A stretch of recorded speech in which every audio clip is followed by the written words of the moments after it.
there's no room for ego. It's not about me. The way I was trained, certainly with Sanford Meisner, is I'm watching you. You tell me how to say my lines based on how you just said yours. Mm-hmm. And so it's more to it than that, but I forget about myself. Contrary to popular belief, acting is egoless. This is the Faith and Family Filmmakers Podcast, helping filmmakers who share a Christian worldview stay in touch, informed, and inspired. Quiet on set. Rolling. Your hosts, Geoffrey and Jaclyn Whitt. Welcome to the Faith and Family Filmmakers Podcast. I'm Jeff. And I'm Jaclyn. And we're excited to be back with you today and to have our special guest, prolific and acclaimed actor Kirk Woller. Kirk Woller has 39 years of acting experience and 31 years earning a living in film and television. With over 170 film and television appearances, he has worked with Oscar-winning directors Steven Spielberg and Clint Eastwood, and has acted directly opposite Jodie Foster, Kathy Bates, Tom Cruise, Woody Harrelson, and Samuel L. Jackson, to name a few. You probably know him from many of his other works, but we all know him as Gaius from The Chosen. Welcome to the show, Kirk Woller. Welcome. Thank you. Yeah, thank you both. It's really an honor and a pleasure, first of all, to both meet you and to be here. Thank you so much for having me. So we want to get to know you and how you got started. I mean, obviously, I read some of your amazing journeys that you've been on, but how did you even get started? I think, well, if we go way back, my third grade teacher, Mrs. Chase, so I was 8, decided to make me the lead of the classroom play. And so I have no idea why, but I memorized all the lines. We did it, and I don't know, I really got into it. And it was the first time that other students came up and going, "Hey, you did a pretty good job there," you know? So I think other than mom and dad, that was the first time somebody said something positive about me or my talents, let's say. And that was when I was 8 years old, but I didn't get back to it until I was 25. So there's a huge gap. My parents are from Germany, so I'm a first-generation American, and an acting career was not exactly what mom and dad thought would be a wise career decision. So I took the path of, I ended up getting an undergraduate degree in business and marketing and a minor in psychology. I was the class president of my business school. I started like a radio show and a TV show, kind of a Entertainment Tonight type of TV show on campus. Anyway, I had a job offer from Clorox to sell bleach out of college, fast track management program and all of this. And I just dropped it and said, I don't want to do this, much to the chagrin of my mom and dad and family. And I moved back to where I was born, Seattle, that area, and started over.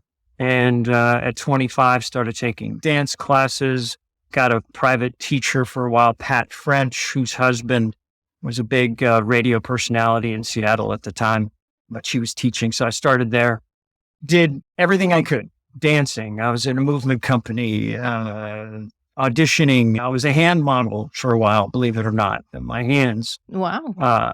For Apple, nice. Apple Computer and all kinds of different advertising.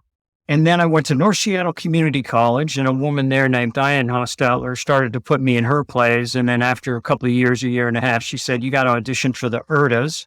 And I said, "What's an URDA?" And she said it was the Urban League of Resident Theater Association. So it was all the best theater schools in the country, also including league schools like Harvard, Juilliard, Yale, all these very prestigious programs. So I got in my old beater rabbit, and I drove down from Seattle all the way to Long Beach and auditioned for these schools. It was a dramatic monologue and then a comedic monologue. And you would just go from room to room. You go, here it was Rutgers, here it was Yale, all the way down the line. And out of that, and they only accept like 12 people a year, 7 men and 5 women, each of these programs. But I was blessed enough to get 2 offers at Rutgers and then the FSU, Oslo Conservatory of Professional Actor Training in Florida. So I took that because there was also an angel that paid enough that I could get a small apartment, a humble little existence. So all I did for 2 years was theater, Shakespeare, Shaw, Chekhov, Moliere, the classics, studied diction and accents. And I'm a certified actor combatant, meaning I'm basically a stuntman for the stage and rapier and dagger, broadsword and unarmed. So I just had Wow. very deep classical training. I don't know. Should I keep going? I'm almost done. I feel like I'm talking too much here. No, very Sure, interesting. sure, yeah. Okay. We're gonna bring it into how you got involved in The Chosen, but yeah, carry on. It's good stuff. Okay. And so after that, I auditioned. I went to FSU for 2 years.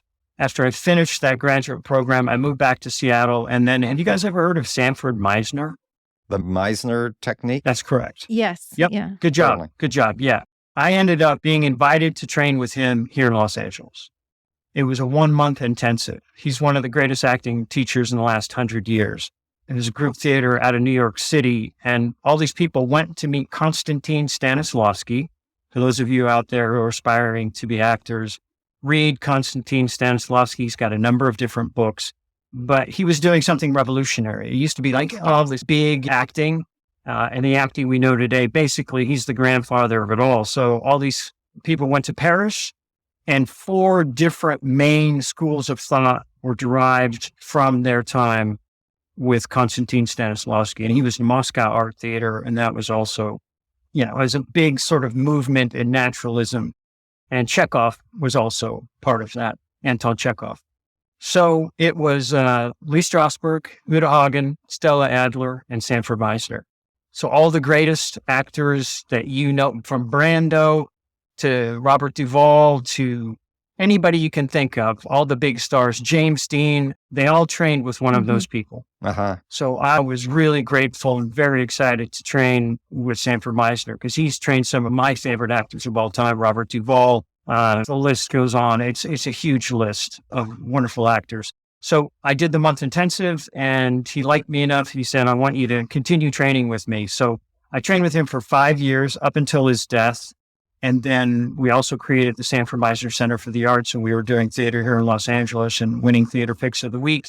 And from that, we had, like showcases, and that's how I got my first agent. And then I just started auditioning, and slowly but surely, I started making my living as an actor. So that's kind of a condensed version of how I got to where I am, from an 8-year-old to where I am now with that experience that you mentioned at the top of the show.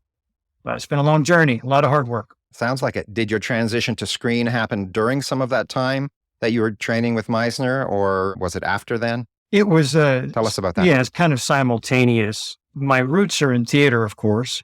That's what I did primarily, but I always loved film because of the intimacy of film. Theater, by its very nature, is a lie in terms of humanity and human connection, because with theater, first of all, I have to turn out 3/4 of my body so everybody can see me.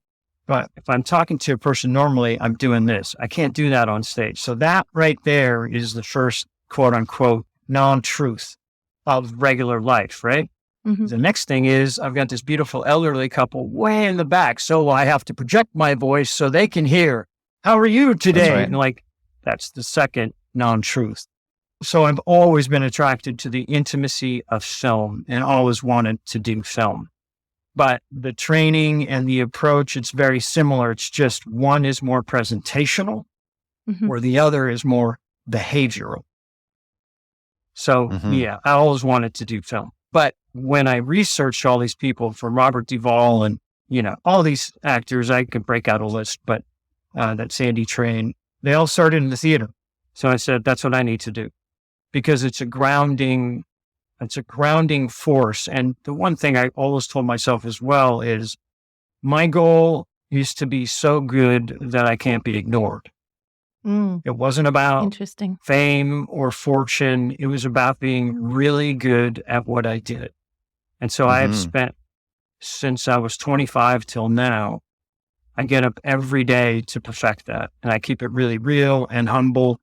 It's about the work. It's about getting better all the time. And so it's a work ethic that comes with it. And it's a discipline like any other discipline, any other artist. You guys being artists with your podcast and how you live your life, you know what it takes. You have to be consistent. Yeah. One of the things that we do is we definitely talk about pursuing things with a spirit of excellence. And so I appreciate what you're saying, because that is very much what it is, recognizing that you can always be better and to continue to pursue that. And, don't let good enough be good enough, right? Yeah, no. I get up every single day as I prepare for season 5. I'm going through the material every single day, I just work really, really hard. And it's a simple philosophy. I think you get rewarded in public for what you practice in private. And so I spend a lot of time just working on the material. And there's no room for ego. It's not about me. The way I was trained, certainly with Sanford Meisner, is I'm watching you. You tell me how to say my lines based on how you just said yours. And so it's more to it than that. But I forget about myself. Contrary to popular belief, acting is egoless. I'm not thinking about myself. I'm thinking about you and watching you and being present. So there's a freedom in that. So it's not like me, look at me. Being interested instead of trying to be interesting. It's like pay attention instead of trying to get attention. It's all in that vein. And that just takes practice. But man, I'm just a hard worker. I'm not the most talented guy, never have been, but I just work my butt off. Well, it sounds like it's brought you lots of opportunities. Yes, sir. I'm very blessed and grateful. Yeah. Ever watched an unsatisfying movie and wondered why it fell flat? The premise was great. The acting was pretty good. But the story itself left you feeling just meh. Don't let those stories be your stories. In my new book titled In the Beginning, Middle, and End, A Screenwriter's Observations of Life, Character, and God, I venture into developing and writing deep characters and satisfying storylines. But not only do I explain writing techniques in an entertaining way, sharing scenes from my own screenplays, but I parallel storytelling to life itself. Discover how to be the hero in your own hero's journey, how to engage with your author, and how to recognize when he's guiding the plot points of your life. In the Beginning, Middle, and End, A Screenwriter's Observations of Life, Character, and God by Jaclyn Whitt. Available now on Amazon. Link in the show notes. What you were just saying made me think, as we get into the second half of our interview, we're not ready for that yet, but I'd certainly like to give our listeners, especially actors, some more of your wisdom. You're a coach, a teacher. Yeah. We'll talk about actor class and the Woller Technique.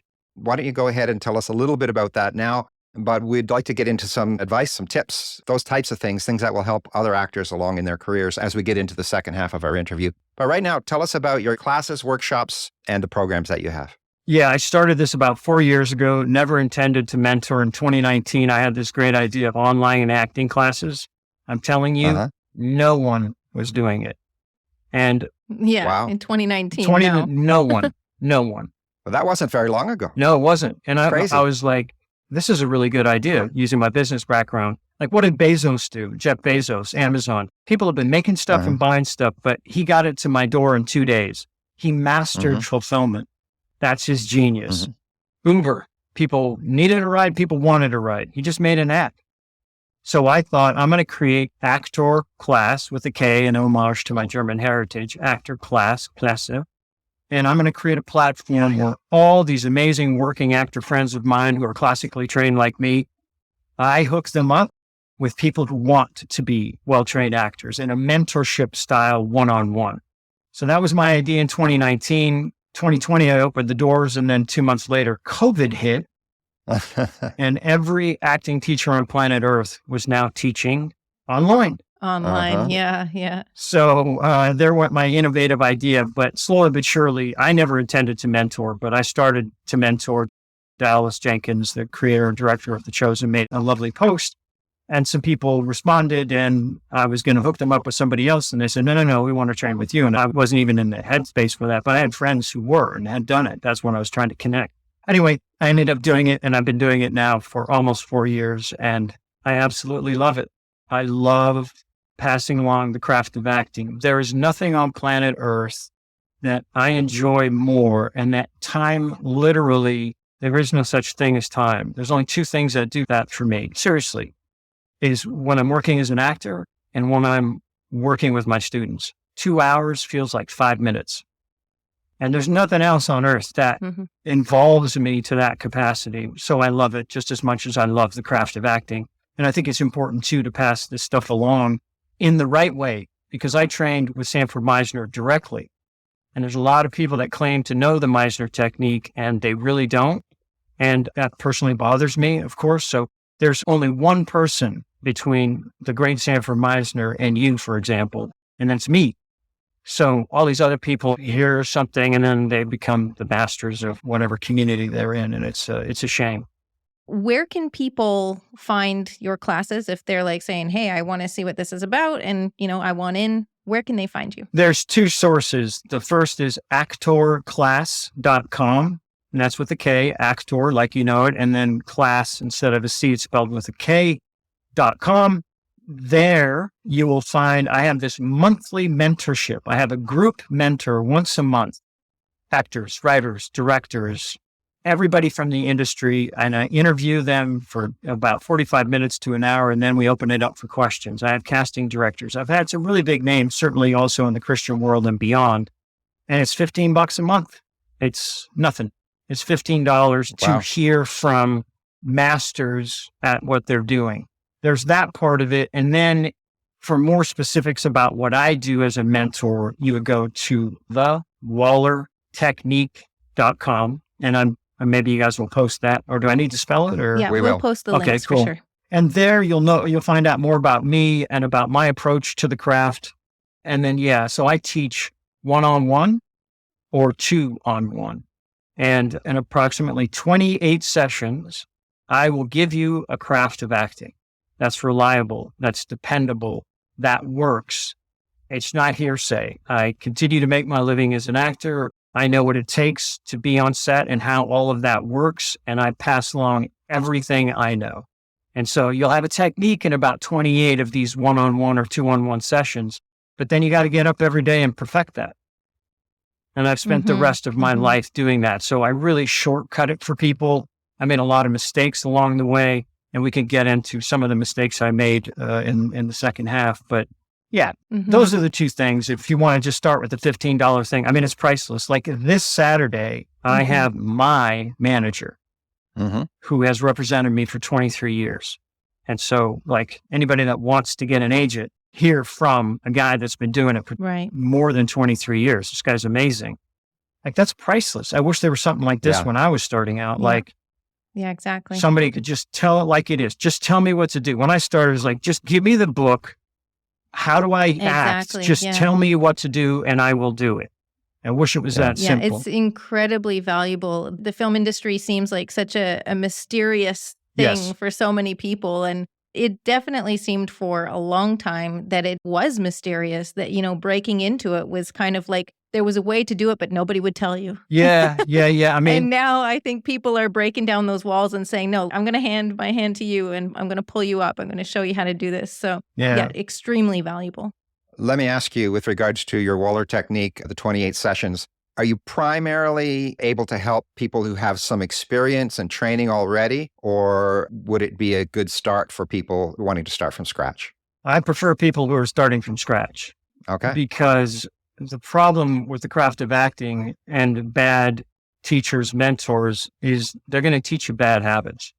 And somebody that doesn't, I've taken some students and I'm really excited because my students are working. I didn't know if that would work or how it would work, or if I could even pass along what is my technique, but I figured it out and I pass it along and I'm very clear about what I do and how to pass it on, and they're all working. Many of those people had never acted before. And one of my students just did a big Hallmark, was the lead of a Hallmark film.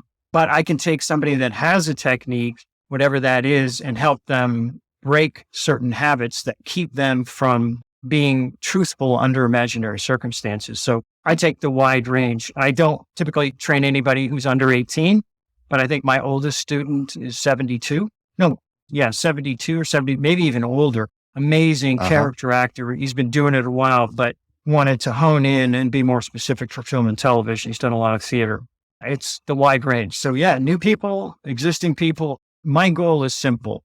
It's two things. I want you to be grounded in yourself, and I want you to work and make money doing it. Cool. That's what I focus on. Amazing. So good. If you're enjoying this conversation with Kirk Woller, make sure you check back tomorrow for part 2 of our interview. Kirk is going to talk about his role as Gaius in The Chosen, and some of the twists and turns his character has taken in Season 4. He's also going to offer a ton of valuable insight on what it takes to really succeed as an actor, sharing his approach in representing your character truthfully. Part 2 was recorded as an exclusive members episode, but since then, all members episodes have been made available to you for free. If you'd like to support the production of this podcast, you can simply go to faffpodcast.com/support and leave a tip. Before we move on, let's talk about The Chosen. As mentioned at the beginning, most of our listeners, of course, are in that world of faith-based filmmaking. Yeah. So it's certainly of interest. It's been 4 seasons. Correct. And did you start in season 1? I don't know when your character was introduced. Oh, yeah. Yes, sir. Oh, you remember. I remember. She remembers things like that more than me. Yeah, no, that's great. Tell us a bit about the experience. And one of the things that intrigues me is, of course, you have experience on major studio sets and obviously smaller independent sets. The Chosen certainly has probably morphed quite a bit. It certainly was a small independent set when it started. But tell us your journey, what it was like being on set at the beginning compared to now. I'll start with this. I have been friends with and have worked with Dallas Jenkins for 25 years. It's a long time. Yep. I met him in 1999. A friend recommended, they were turning his dad's book, Left Behind, Jerry Jenkins, into a movie. And a friend thought I'd be great for Nikolai Capernia. I think it was the Antichrist character. I played my share, sort of bad guys, if you will. And so I sent a picture, a resume, and a reel back to the production company in Louisville, Kentucky. And I was in Los Angeles at the time. I was making my living as an actor, but I wanted to do something. I was just tired of murder and mayhem, basically. And I wanted to do real stories like we had in theater. You know, I was getting hired a lot to play a lot of bad guys, so to speak. Anyway, 3 days later, I got a call from a guy named Dallas Jenkins and also a producer. And they were excited because I was a working actor and that a working actor would be interested in what they're doing. They were thrilled about that. Also, Jerry and Dallas were huge NYPD Blue fans, and my character killed Andy Sipowicz Jr., and that clip was on the reel that I sent them. So there was a nice connection there. And that's where it started. So I've been in everything Dallas has done for over 25 years, including a film I just did with him, The Best Christmas Pageant Ever. We shot that in Canada. It's going to come out this November. Anyway, so he just asked me if I'd love to be a part. I was like, it's always a joke. You know what I mean? Yeah, of course. Like, you don't even have to ask me anytime because the Dallas Jenkins set, to talk about the experience, a Dallas Jenkins set, and I'm not just saying this, it's the best sets I've ever been on in my entire career. Wow. It's because of him and his philosophy, or this is the way I take away, although he's never really said it. It's just great people, healthy environment, and compelling stories. Great stories. And Dallas is smart how he casts. He doesn't cast divas. He casts real people. He has a great eye for the truth. I've been watching him do this now for 25 years. No one was paying attention. I was sleeping in his basement. It was a nice basement, but just to give you context, and we were doing these short films. No one was paying attention. He never really got any footing with all the feature films and shorts that we were doing until The Shepherd. And then that's when things sort of took off, obviously. So it was no different for me when we started. It's Dallas Jenkins. It's great. It's going to be a heartfelt story. I'm playing an interesting character. And it was fantastic and continues to be fantastic. But yeah, when we started out, it was like very low budget, nothing. You know what I mean? And now I am literally witnessing the birth of a studio. Yeah. From grass and trailers to the first soundstage made to be a soundstage in the state of Texas. And now we got 2 of them. And then we got 4 buildings. And then we've got these 2 25-unit actor bungalows, which are like little apartments when you're working that you can stay at. They have a shower. It's unbelievable. Started with nothing. And then they built a $15 million city that's real, Capernaum. And it's real. It's not fake and foam. It's rock. It's just unbelievable what's happened. And it's extraordinary. And it's just an honor and a blessing of a lifetime to be a part of it. Awesome. Well, that's very cool. And that's been a journey for the viewers and the fans as well, because it's so appreciated. And it's not hard to tell, of course, if you just go online for a minute and you can see how much value and how much appreciation there is out there for The Chosen. Yeah, it's astounding. I've been doing this a long time, and sometimes people recognize me, but not that often. I mean, they look at me weird at the grocery store. It's like, did I go to high school with that guy? They couldn't quite ever place me. Right. Played enough varied characters, but now people do recognize me more. Right. Every single person has a heart of gold. They're lovely. They're grateful. They're gracious. They're kind. And they are just so taken by the series. So to be recognized for something that's so special is such an honor for me. And it's such a pleasure to talk to these people. We had this thing called Chosen Con, where I'm not joking, in a span of 2 hours, you meet 1,000 people. And so you stand there and they come up, nice to meet you, take a picture. Nice to meet you, take a picture. I would say there were 4 different couples that came up to me and said, you saved our marriage. Wow. Hi, nice to meet you. You saved our marriage. It's just so, you don't have time to get into specifics, but it's just so deep and so touching, the impact the show is having on people. Yeah. So it's an honor and a blessing, I'll tell you. Amazing. Especially the journey that my character Gaius has taken. I had no idea when we started that was going to go. I was going to ask you that, if you had any clue that he was going to end up being the character he became. Well, Dallas, where we did the first 4 episodes in 2018, then we did the next 4 for season 1, like in the end of 2019 or 2020, maybe. So it was like over a year and a half later or something like that. No, he never tells me anything. I don't know what's going to happen until I get the scripts every season, including season 5. You all kind of wait to get it. And I like that he does that. It's frustrating sometimes because you want to know. But no, I sit down and I read it just like you guys watch it. Oh my, I don't know. Have you guys seen season 4 yet? Yes. Oh, yeah. Yeah. Can we talk about that? I don't know how much time we have. Sure. Absolutely. But wait. Can we do that in the next episode? We got to wrap this one up. Yeah. Sure. Okay. Okay.